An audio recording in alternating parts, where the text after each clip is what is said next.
right. I think we can get started. Well, good morning, good afternoon, good evening, depending on where in the world you're logging in from. If you're here today, you joined the support group for AI Anonymous. We are the people who have to explain to their family, friends, and barber and hairstylist why ChatGPT is not the precursor to Skynet from the Terminator movies. I'm sure you've all had all those dinner conversations. My name is Hip Dang, and I am an AI apologist. So say it with me. Hi, Hip. I'm also the Vice President of Product at HiddenLayer and your host for this webinar on Security for AI Explained. We're going to cover a number of different things. What we'll actually be talking about is the who, what, why, and how of securing your AI. What lessons learned can we take from many decades of trial and error from the cybersecurity industry and immediately apply it to this game-changing new technology? How to put it all, and then finally, how to put it all into practice into your organization. I'm very excited to introduce our esteemed guests. We have quite a pedigree of panelists here today. They are industry subject matter experts and thought leaders who each have many decades of experience in both cybersecurity and artificial intelligence. First up is Mike Gualtieri. He is the Vice President and Principal Analyst for Forrester Research, who focuses on artificial intelligence and emerging technologies. He advises businesses and technology leaders around the world on the intersection of business strategy, AI, and digital transformation. Mike provides technology vendors with actionable advisory sessions on technology buying trends, strategy advice, messaging, product roadmaps, and buyer personas in the areas that he covers. He also offers the what-if investment advisory for clients who wish to invest in or launch new products in the markets he covers. We have Omar Khawaja. He is the Vice President and Field CISO at Databricks. In the past, he was Chief Information Security Officer of a $26 billion Highmark Health as it grew year over year from $1.5 billion for 9 years. Prior to Highmark Health, Omar was at Verizon Enterprise Solutions, where he had product management and marketing responsibilities for the security solutions portfolio with customers in 72 countries. To sustain the effective delivery of cyber risk mitigation at scale, Omar led the development and execution of 14 frameworks and 8 measurement programs. For this focus on resilience and scalability, he has been profiled in the Wall Street Journal, SANS, Forrester, Gartner, NACD, Reuters, HIMSS, CISO Magazine, CMU, and a whole list of others. Then finally, but not least, Malcolm Harkins is the Chief Security and Trust Officer with Epiphany Systems. He held similar roles at previous companies such as Cylance, Symantec, and Intel. He is responsible for enabling client growth with optimal information security infrastructure, systems, policies, and processes. He is also an independent board member and advisor to several organizations, including HiddenLayer. He is also an executive coach to CISOs and others in a wide variety of information risk roles. Malcolm engages in a wide variety of peer outreach activities to drive improvements across the world in the understanding of cyber risks and best practices to manage and mitigate those risks. Key areas of focus include the ethics around technology, risk, social responsibility, total cost of controls, and driving more industry accountability. A few housekeeping things. So any questions that you may have, please put them in our Q&A section of the Zoom webinar. Please type it in, and if there's an opportunity for the speaker to answer it in real time, they'll go ahead and do so. If not, we'll cover it at the end of the session. This session is recorded and will be made available for future viewing. And then all attendees will receive the copies of the reports that we're going to cover today, which includes the Forrester Opportunity Report on AI, Databricks State of Data plus AI report, and then HiddenLayer's Threat Research. Kicking us off, Mike Gualtieri, Vice President and Principal Analyst at Forrester. Thank you, Hip. And hi, everyone. Great to be here talking about my favorite subject, AI. And I'm going to start this off by just giving you a quick view, a Forrester view from our clients, who are some of the largest organizations and enterprises in the world. And that's really what enterprise AI is about. And enterprise AI is about both internal use cases, but also customer-facing use cases. And look, I know we're going to talk about generative AI because that's all anyone ever talks about. But even before generative AI, and the LLMs have been around for a while, but they grew to prominence a few months ago, enterprises were adopting predictive AI, and that pace was increasing. And I'm going to show you some data on that. So let me start by talking about the types of inquiries that I get, the questions that people have about AI. So it shifted, and that's what I think is important here, is that the conversations I've had have shifted from, let's say, 2-3 years ago, from what is it, what are the use cases, to how can we go faster? How can we implement faster? Why? Well, that's because companies that have implemented early use cases, they've had those early successes. And if they haven't had the successes, a peer in their industry has had the success. And so then the dominoes start to fall. It's like, oh, if there's a use case that works for this type of manufacturing, or for this type of recommendation engine, or for this next best action, or for this call center, then it's going to work for other companies. So it's really gone from this experimental use case, experimenting being the biggest use case, to actually proven business value, and those use cases are taking off. And it's natural to do that because many of these use cases, and I hear about them every week for the last few years, are extraordinarily valuable.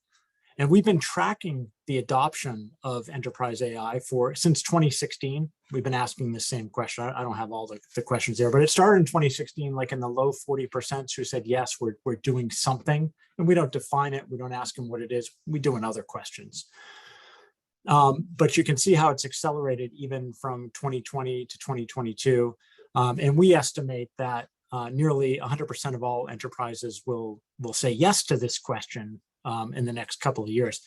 And that's because AI is a fundamental technology. It's, that would be like, in the 90s saying, oh, are you going to use web? Yeah, maybe 50% of the companies would say, yeah, I'm going to have a website, but 100% say that now. And that's how fundamental AI is. So this follows other big technology trends like cloud. So this is going to take off. And when something like this takes off, I always remind people AI is software. So it has to be secure, and everything that secure means, and that we're going to talk about today. But there are some very unique aspects of AI, and in particular machine learning, that companies have to understand and implement those. It's having a positive impact. Sometimes you hear stories about failed experiments and so forth, but I mean, this is skewed towards large enterprises, and you can see it's overwhelmingly positive. We also know that particular use cases, these aren't tiny little use cases, these are big use cases. And, enterprises don't have time to mess around with small use cases. And the evolution that brought us to this point of these multi-million-dollar use cases is now the business is now involved in understanding how to identify. Before, the business was I don't understand AI, I don't understand machine learning, have the data scientists, and the data scientists don't understand business. But now the business is absolutely involved in identifying and prioritizing these use cases. And of course, they're going to pick the most valuable ones. But the most valuable ones often lead to the most risk if something goes wrong. And again, we're going to talk about that. So AI is a strategic imperative. And what has happened now with generative AI is, I'd say it's gone from being a strategic imperative to a frenzy, actually. I'm not saying that's bad. I'm not saying it's overhyped. I don't think it is. I mean, I think there's real value here, but it also is going to provide, there's also more risks. Now, every conversation I have with generative, people ask me about regulations, they ask me about data privacy, they ask me about security. So those are all top of mind, but I don't think they're stoppers, right? Meaning they want to move forward, they want to accelerate those use cases as fast as possible. So it's absolutely essential that companies, as they move forward, to understand the security implications and implement technology and processes to handle that. We've forecast, this was forecast in 2022. We forecasted the spend for software, and this is both AI software to govern AI, to develop AI, but also specific AI business applications. And it was growing, in our estimates and our methodology, it was growing 50% faster than the global market. we're actually revising that upward now with the generative use cases, and it could actually be 3 times as much as what you're seeing here. The spend is coming from the US, it's coming from China. And that's interesting too, from a regulatory standpoint, because Europe, as you know, they're sort of a vanguard on regulations in a way. But sometimes those regulations, also have an impact on innovation. And as I take inquiries globally, I do feel that. There's more concerns from the European countries than there are from the US. Everyone's concerned in some way. So AI definitely here to stay. It's a fundamental technology. It's going to find its way into every single application and business process. It's going to automate things that humans do now. It's going to assist humans in things that they do now better. So it's all of those use cases. It's not one or the other.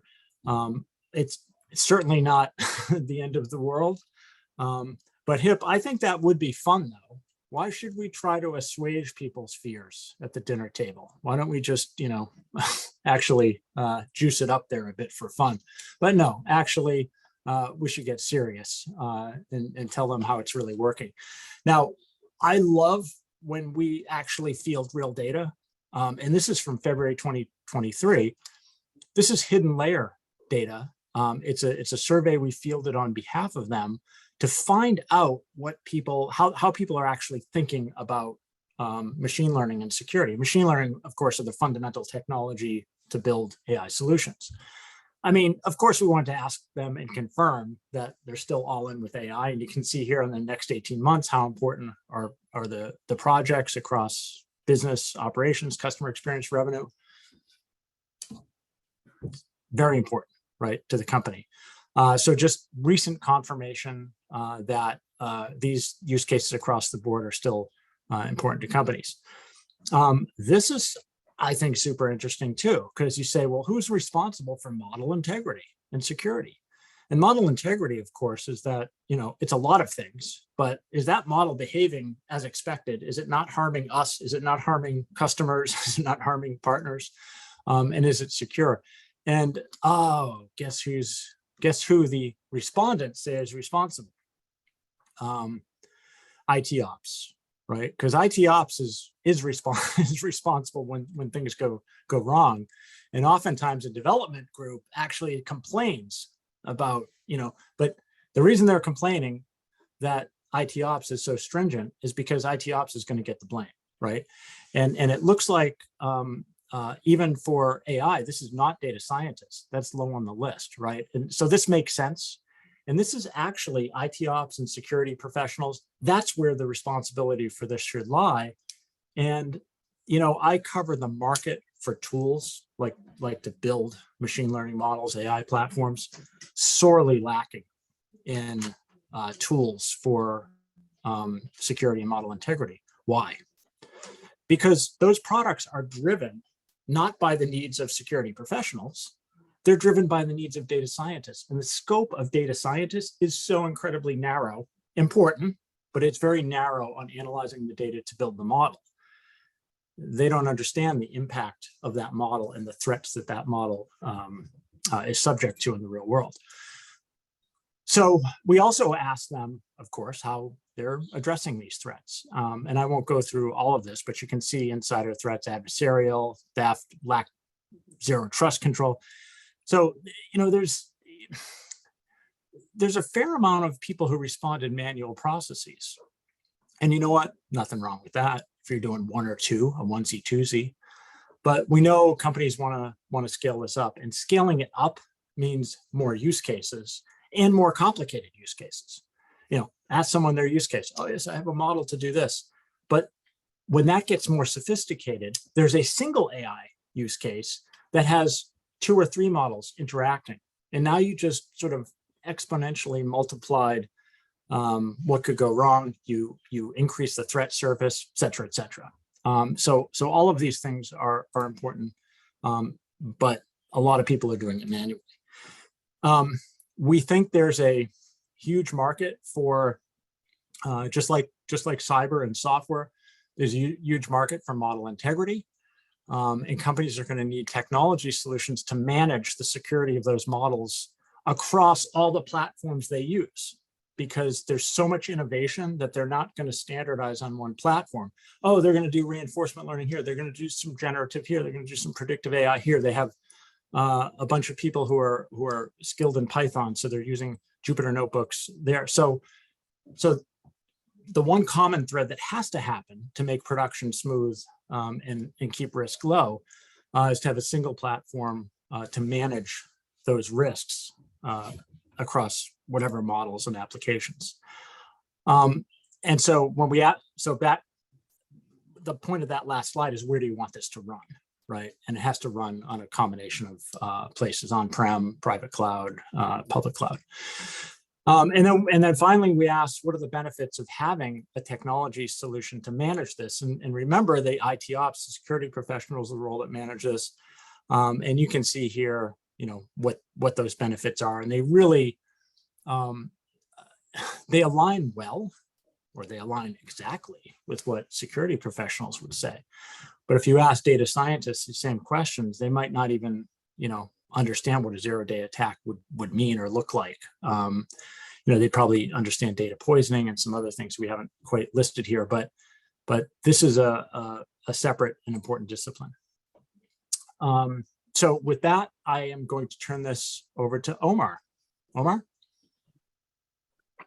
Thanks, Omar. Let me introduce Omar real quick in Databricks. Oh, sure. So Omar is Vice President of Field CISO at Databricks. So Databricks is a data and AI company, more than 9,000 organizations worldwide, including Comcast, Condé Nast, and over 50% of the Fortune 500 rely on Databricks Lakehouse platform to unify their data, analytics, and AI. So Omar comes from a wealth of experience, especially from the data science side. So, and he's going to give us our insight into Databricks' perspective on the problem. Yeah. Thank you. Thank you, Mike, for sharing us that perspective that you've seen from the marketplace. And thanks for that nice introduction. As I think about this as a CISO, and I think about growing risks, unfortunately, in the world of cyber, it seems like risks only increase. And now that we have AI, ML, generative AI in front of us, we sort of intuitively know that this is going to be one more reason that cyber risks are going to grow. And this is sort of what happens whenever we innovate technology and that technology proliferates in some material way. There are typically what follows right after that is an increase in threat. So as the technology gets more innovative, that's sort of the cue for attackers and adversaries to innovate their attacks and innovate their TTPs. And so, when we didn't have things like mobile devices, we didn't have to worry about mobile malware. And when we didn't have large organizations with large presence online and their reputations at stake, we didn't have to worry about people like hacktivists. And when we didn't have cryptocurrencies, we didn't have to worry about things like cryptojacking, and we didn't have to worry about things like ransomware. So technology is often the driver and the cue for attackers to innovate new kinds of threats and new kinds of tactics to cause harm and for some of their own personal benefit. Now, of course, as security and cyber risk professionals, our goal is to get that blue line to be as close to the threats as possible, whereby, yes, we're going to deploy new technology. Yes, there's going to be new threats that we have to defend against. But if we can implement the right controls to keep up, then things are okay. However, we know that the control line isn't quite keeping up with the threat line. And the reason we know that is because the impact of cyber risk continues to grow. The slide says that cost is about $10.5 trillion anticipated in 2025. A few years ago, that was just $1 or $2 trillion. And about 5 years ago, that was only in the billions of dollars, in the hundreds of billions of dollars. So that number has been growing, almost doubling every 12 to 18 months. And what we see in front of us is now the potential for that risk to grow exponentially because of all things AI. And, the question that we have to ask ourselves is, are we going to prevent this technology? Are we going to block this technology as security professionals from being implemented in our respective orgs? Or are we going to figure out how to best manage that blue line and basically say yes to the business, while at the same time not feeling like we're also saying yes to the acceptance of risk? As security leaders, as cyber professionals, we're sort of stuck in this place where no matter what we do, we have a difficult decision. We have a difficult decision to make. If we say no to the business, that doesn't feel right, because as cyber and security leaders, our job is to serve the organizations and the businesses that we're a part of. And so saying no doesn't feel all that great. On the other hand, saying yes, when we're not totally clear of what the underlying risks are, that doesn't feel really good as well. So we've got to get really, really good at understanding what the risks are with technology like AI and Gen AI, and what makes it very different, and then make sure that we're identifying the appropriate controls to address it across the life cycle. And unlike other technologies that have come before AI, in those cases, we could say, you know what, we'll put it out there, we'll figure out what went wrong. And once there's a few big incidents that make the headlines, we'll go clean it up eventually. So if we look at even things like Wi-Fi, the early standards of Wi-Fi that the IEEE put out there were not very secure. And once we had a few high-profile cases, eventually every security team came in and defined procedures for securely implementing Wi-Fi. And while 15 years ago, we would talk about how Wi-Fi wasn't secure, we stopped doing that the moment the controls came up, and they enabled us to securely consume Wi-Fi. Same with web applications, same with databases, same with mobile, same with cloud. And we've got to do the same thing with AI and ML.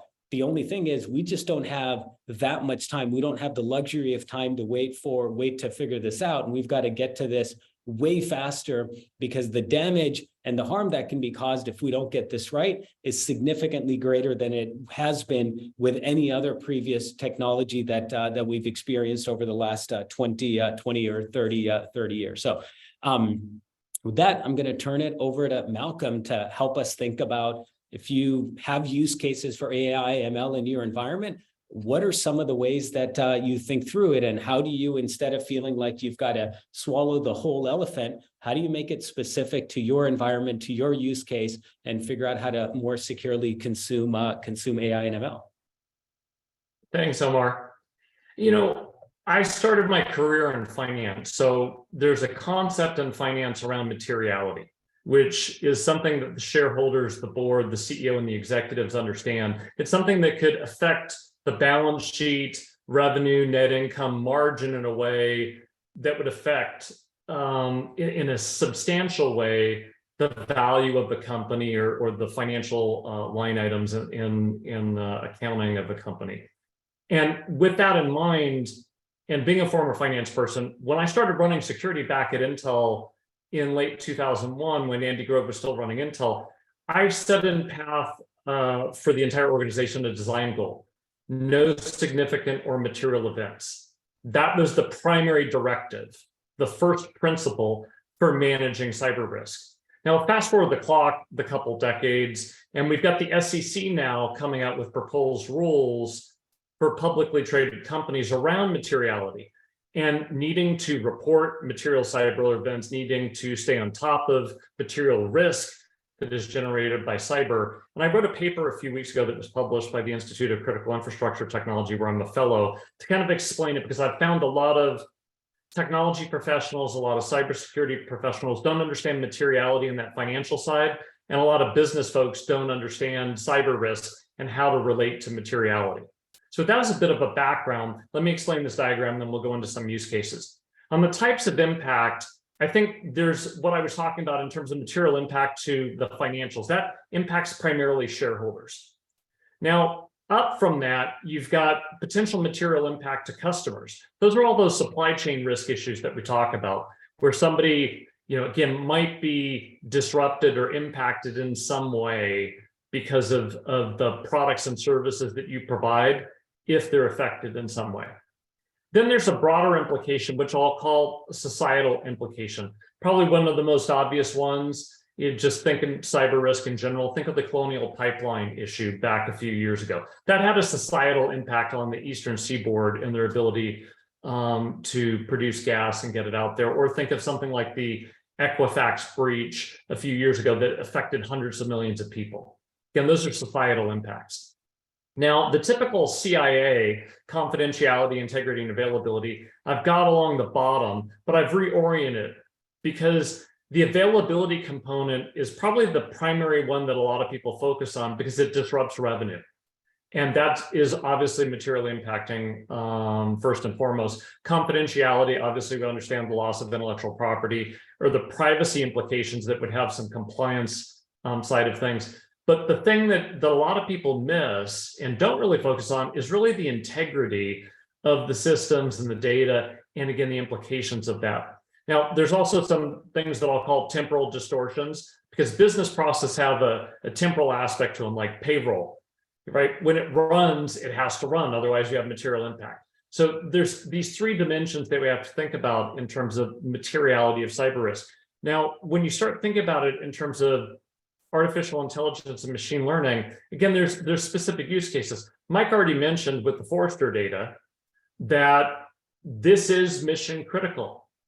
You know, if you look at those two data points that he showed earlier in not only business operations, revenue generation, but customer experience, 90 to 95% across all of those things, people responded that it was the use of machine learning was either critical or important. So if it's critical and important to the business, if it has an issue that hits availability, confidentiality, or integrity, it's going to create a material impact. And so we know it's materially impacting. We know the SEC is now, particularly for public companies, you have to be on top of that, so you can't look away.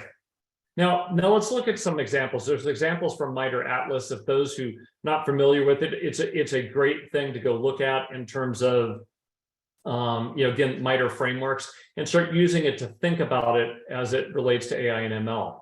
Again, you could have something that's machine learning supply chain compromise, right? That affects downstream your customers and your brand. And it could be a number of things. It could be how you've baked machine learning into a technology that you're selling or a service that you're creating. And if that gets compromised in some way, or that data is somehow inferred and data is exfiltrated, again, it could create a brand and customer impact, or it could create a far greater societal impact. Imagine you're in the healthcare industry and you're using ML and AI as a part of research for things. You know, that could then, if there's exfiltration via an ML inference, you could be exposing personal health information across tens of millions or more people. Again, think of the COVID use case where you're doing machine learning, to kind of help with certain things. Again, the implications there could be quite large. You could, in some cases, have an integrity issue because there's an attack on ML used, again, for drug interactions, because people in the healthcare industry are using that to figure out interactions as they prescribe other medicine or ahead of surgery. So that way they could predict what they should and shouldn't do. And again, if there's an integrity issue there, there's, health safety issues. I'll give you an example from my Intel days. Again, public information, Intel's published white papers on this, but for years now, even dating back to when I was still at Intel 8 years ago, we were using machine learning and data science type things to improve yield for manufacturing. Well, yield has a direct implication on product output, product cost, and gross margin. If that is somehow mucked with, even from an availability perspective, you could affect yield, material event. If it has an integrity issue, you could affect yield, material event, or there's proprietary information in yield. If you could exfiltrate via ML inference, again, you've just leaked trade secret information. So again, every way you shape this, and this is where I would encourage anybody who is looking at this, to look at where it's being used, where it's mission critical or important to a business process. That'll give you the roadmap as to where to focus and then where you should be putting your efforts around controls. Thanks. And with that, I'll turn it over to Hip. Thank you so much, Malcolm. All right, so we're gonna, Sam, if you don't mind, let's put the spotlight on all the panelists. We'll go ahead and unmute and we'll do tackle some questions coming in from the audience here. So first question, this goes to Mike. Mike, you've been at the forefront of emerging technologies for many decades. How is the AI trend similar and or different than the others you've seen in the past? I'm thinking cloud, IoT, BYOD, crypto, the FBI is listening. Not sure we can say that anymore, but yeah, love to hear your thoughts on that. Sure. Yeah. So Forrester's in a position advising clients. So we have a very careful process through our, to understand and have an opinion on the magnitude of these new technologies. And when it comes to the generative AI, we went through this process again with AI because we're getting asked all over again about the generative AI. And as I said during my presentation, we believe that this is a fundamental step change in technology, similar to internet, similar to mobile, similar to cloud. That is the magnitude of this technology. And, people have called this different things, but one thing, if you think of the Industrial Revolution or just machines in general, right? They extended humanity's muscles, right? We can now do things, lift things, move things by operating a machine that we could never do, right? 10x, 100x, 1000x. And so AI, we think, is the same thing. It's doing what machines did for our muscles.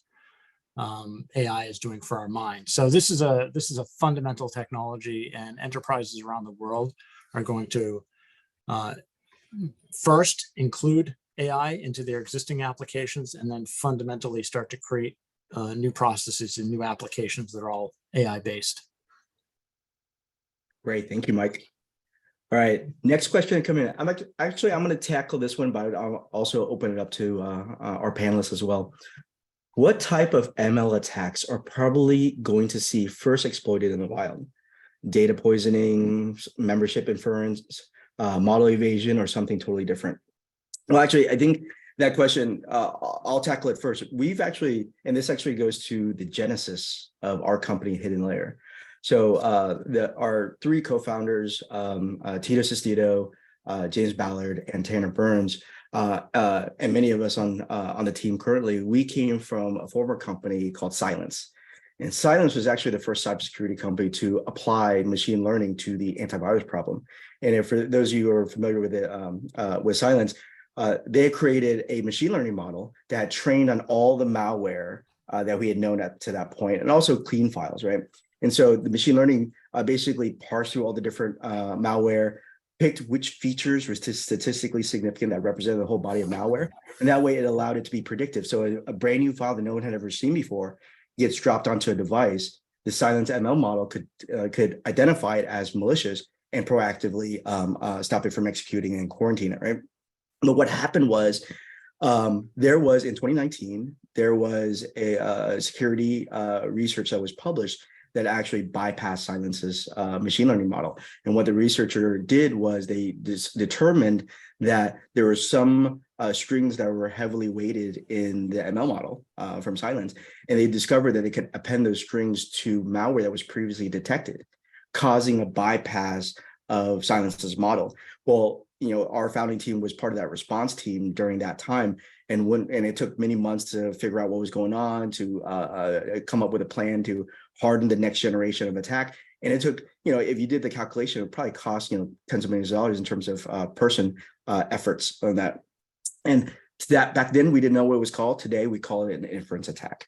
And Malcolm referenced the MITRE Atlas framework. There's 60 something different tactics and techniques specifically catered to attacks and vulnerabilities around machine learning models. So if you haven't seen it yet, I definitely recommend you. And we will send it along in our reference material as well, where we do a breakdown of the MITRE Atlas. But yeah, that was one of the first, and that was what, 4 years ago. And that was the genesis of HiddenLayer. And we realized that if and when AI became widely adopted, and we're right at, we're at that point right now, that adversarial machine learning was going to become a lot more prevalent. And that's the reason why we developed the cybersecurity products in the HiddenLayer MLSec platform as we did.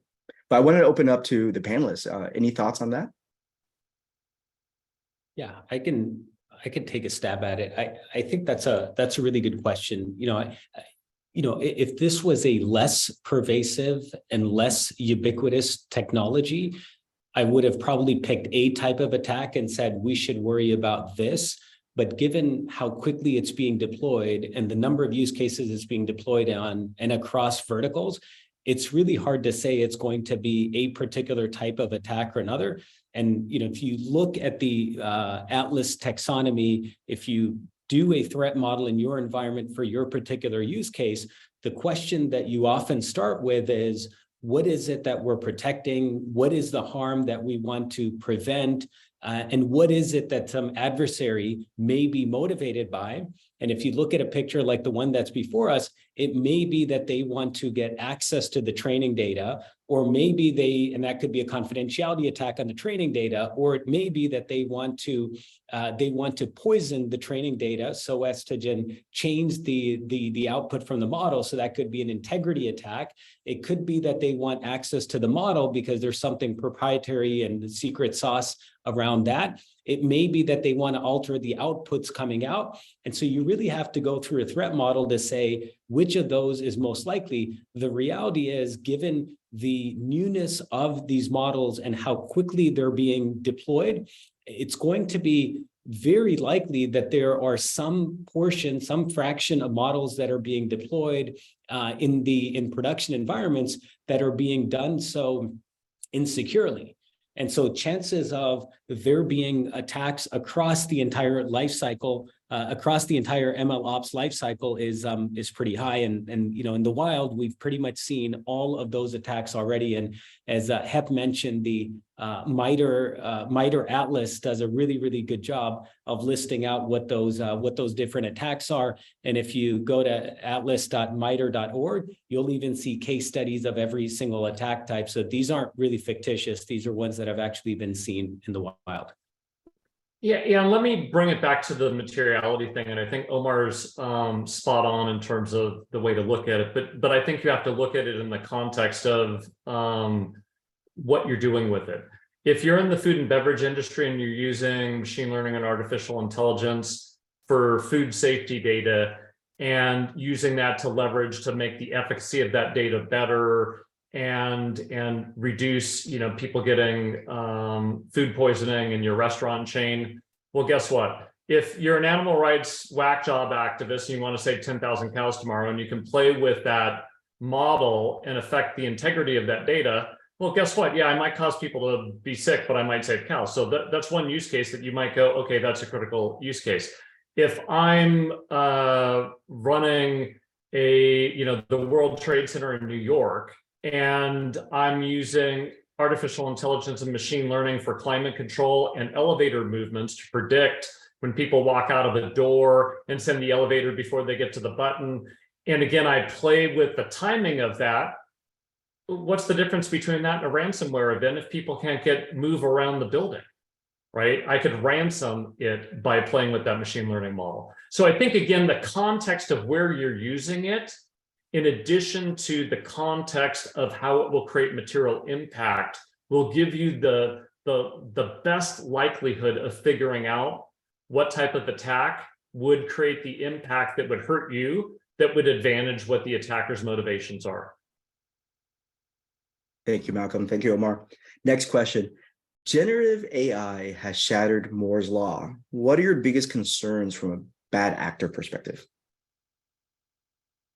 Well, I'll take it. Growing up at Intel and having the fortune of meeting Gordon Moore multiple occasions, to be honest, I think you're right. It's on the one hand, the silicon side of Moore's law, you could argue has stopped and slowed just because of the nature of physics and stuff like that. But the AI and ML, when you look at the power of compute and the power of what it's doing, again, it transcends Moore's law, given what we're capable of doing now. And I've always thought about the possibilities for hope of these things and the value, which Mike touched on. But the bad actor side of it, to be honest, as hopeful as we can be to the strategic implications for economic and social well-being that AI can generate, some of the things that I just mentioned, the wrong actor doing the wrong thing could have far-ranging implications. And even, Hip, and you can talk to this, the hidden layer research that has already shown, pre-trained models that people are getting from open source capabilities are already compromised. Mm-hmm. And if those things are getting embedded and being leveraged across many organizations in multiple ways, the societal implications of that risks are quite concerning. Absolutely. Yeah, this is Mike. I'd say, the number one thing that I think is the biggest threat because of LLMs is deep fakes. Because you can fake everything everyone's worried about with generative, you could do before in some way, right? But now this lets you really scale it. So I think that's one of the unique possibilities with LLMs. And I'm talking about diffusion models as well as LLM production of videos and things like that. So I think we've already seen, hasn't China said, okay, you need to label if it was AI generated? I think some companies are doing that voluntarily, but I think that's probably, to be able to detect a deep fake, to enforce people to label AI generated content, to use it for malicious purposes. I mean, the possibilities for a malicious actor are endless with that sort of thing. Yeah, I'd say, generative AI shattering Moore's law means that adoption of AI is going to be faster than the adoption of any other technology. This is where security organizations are truly going to be tested. Almost every security organization has said forever, we don't have enough people, talent is hard to find, we don't have enough budget. Guess what? There's no time to continue to saying those things because the scope of what security teams have to do has just grown by quite a step function. And so the discipline that security teams now need way more than ever, and they've always needed this, but now it becomes a key imperative, is how to make decisions, how to prioritize. So if you look at all the places AI is happening and you try to protect all of them across the entire life cycle against every single threat that shows up in MITRE's Atlas taxonomy, that's never going to happen. You're going to be way overwhelmed. Finding a risk framework, maybe you want to quantify risk and you leverage FAIR, maybe you've got a qualitative approach internally, whatever that approach is, finding what those crown jewels are, what's most important for your business, applying the MITRE taxonomy, the Atlas taxonomy, to say which of these threats are we most concerned about and honing on those, that's going to be important. So focusing on the ones that are most important versus everything. The other thing that's going to be important is to build a strong foundation. So if your data exists in many different platforms, good luck, you're in trouble. If your data exists across multiple clouds, that's a reality. You're going to have it in multiple clouds. If it's very complicated, all of a sudden now, we've known all along that complexity is the enemy of security. Well, this is the time to work extra hard to say, how do we simplify this? How do we simplify our data platform? How do we simplify how we work with different teams? How do we build better relationship across the enterprise? If we don't do some of those things that sound very, very fundamental, we're probably not going to do a good job tackling this and actually bending that control curve. So we get to a point in 5 years where we're saying, oh boy, AI and ML was awesome, and we did a good job managing the risk versus having lots of not so great headlines to think back to. Yeah, great answers. And I'm going to offer an additional perspective than the three here. My background, I came from the malware threat research side, right? And looking back at the kind of evolution of the threat landscape, I mean, back in the 70s and 80s, it was academic to, just hobbyists creating malware. And then you got into the virus wars in the early 2000s where threat actors were competing against each other, taking over systems. And then you got into the era of script kiddies, where it became just anyone and everyone could just copy these different scripts and create their own malware or derivatives of it. And then you started having malware that was obfuscated and packed to prevent detection. But my biggest concern with LLMs is you're putting that, you can, not to be overly dramatic, but you can go nuclear with the development of malware with LLM, right? So those safeguards, and I think a lot of the LLM companies are beginning to put safeguards around not actually developing malware code. But we've seen, there's plenty of evidence on social media how you can get around and skirt around some of those controls. So that's my biggest concern from a threat actor and threat landscape perspective. All right, great questions coming in. All right, and we're probably not going to get to all of them. The next one. Is disinformation detection and warning a tractable problem? And what companies are in the best position to address this? It's a good one. I'll take a crack at it. Whether it be disinformation or what Mike said in terms of deep fakes, I was at the Identiverse conference last week, all identity type stuff. And again, what is your identity when it can be faked, right? And it could be Malcolm's, deep fake talking head that's doing disinformation, right? How do you discern the real Malcolm versus the deep fake Malcolm and what is being said about it? It is definitely a tough problem. I don't think there's an easy answer other than I think, and I'll add to what Omar said in terms of what's most important for you to focus on. If you're just focusing on protecting your business and your organization, I'll tell you your focus is wrong. You need to focus on how to protect others, because everybody's becoming a technology company. Everybody's embedding technology. And if we're just focused on protecting ourselves, that means we're going to risk our customers and risk society. And so however we're using AI and ML, we need to focus on protecting others first, and then the business second. And if we did that, I think we would greatly reduce these wide-ranging disinformation and deep fake type issues. It won't be, there's no silver bullet for it, but I think you need to focus your efforts again, on protecting others. And if you do that, by and large, you'll end up protecting your organization as a byproduct. And I think LLMs could actually help with this as well, because if you take if you look at this a little more philosophically, and you think about there's 8 billion people on the planet, there's really no solid disinformation versus information. I mean, right? There's worldviews that color. I can definitely go to the supermarket and find two people who will both label something disinformation.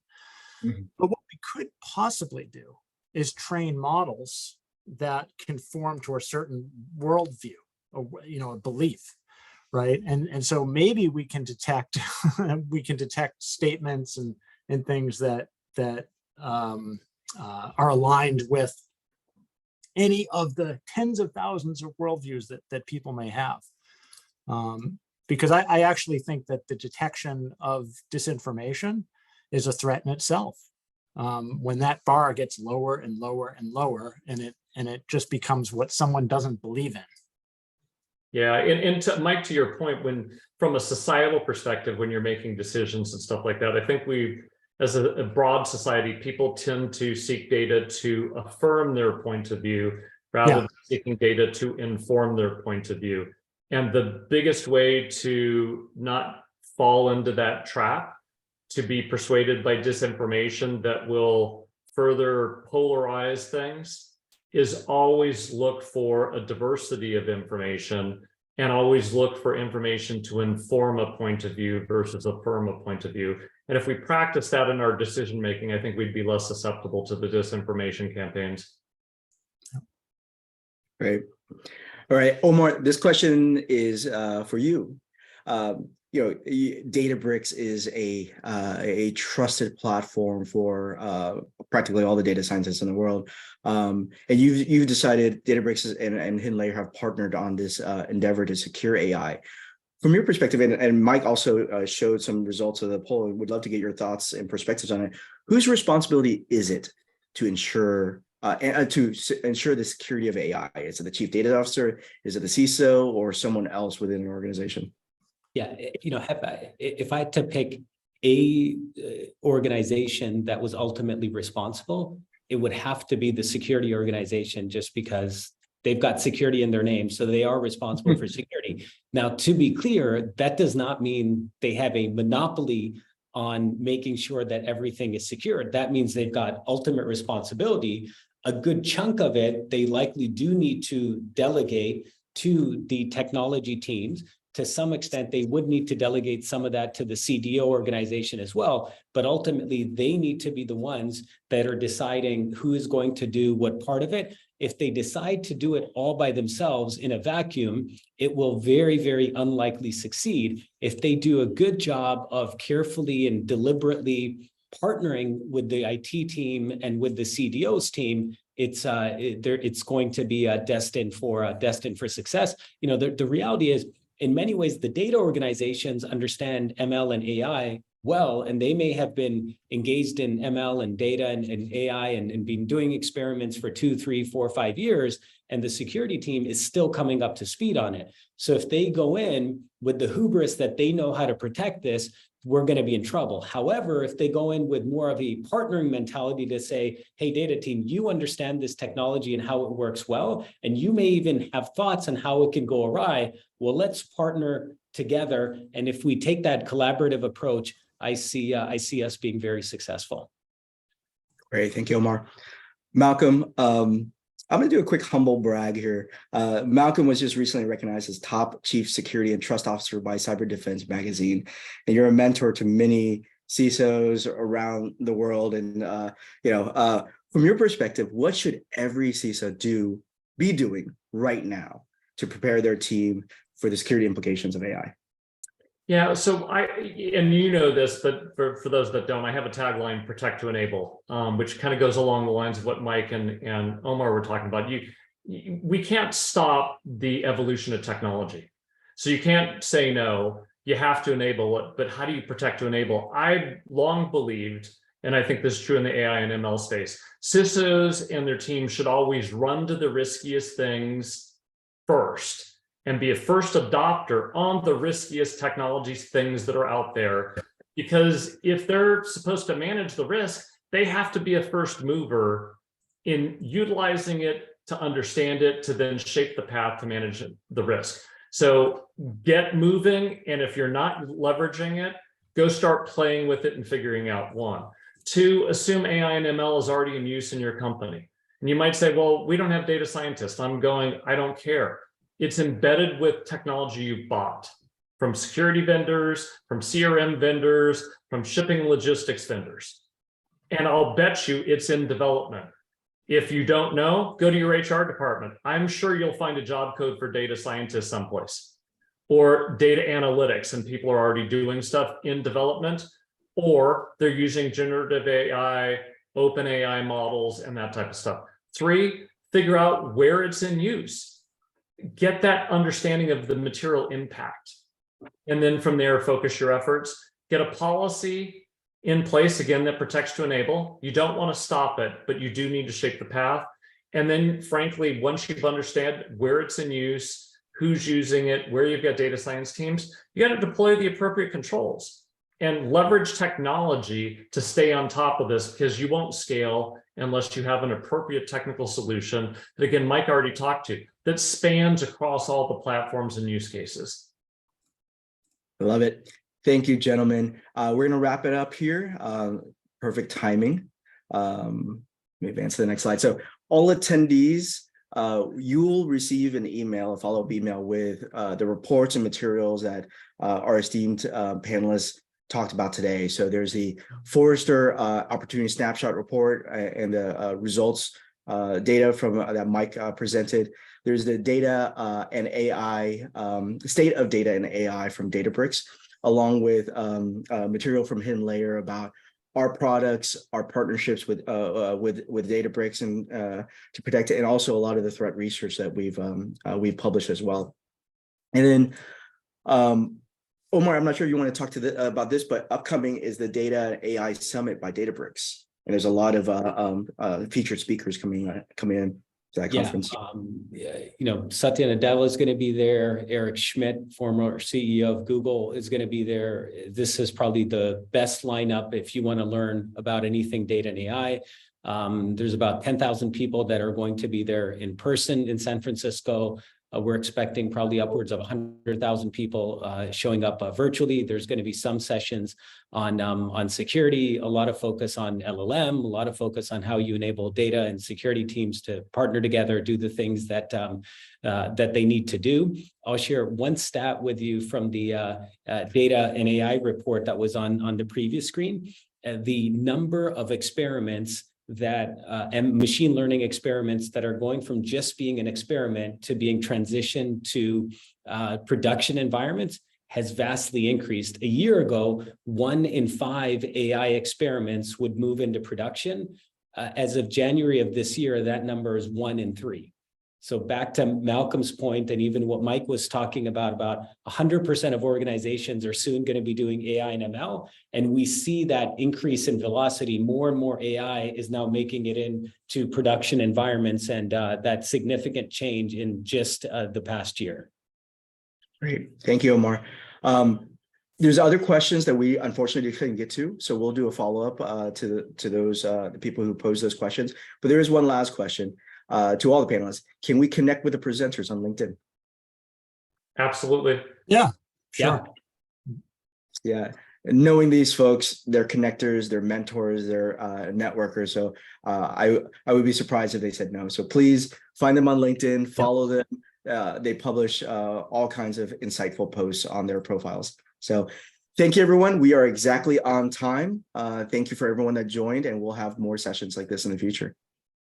Have a great day. Thank you for hosting. You're a great host. So.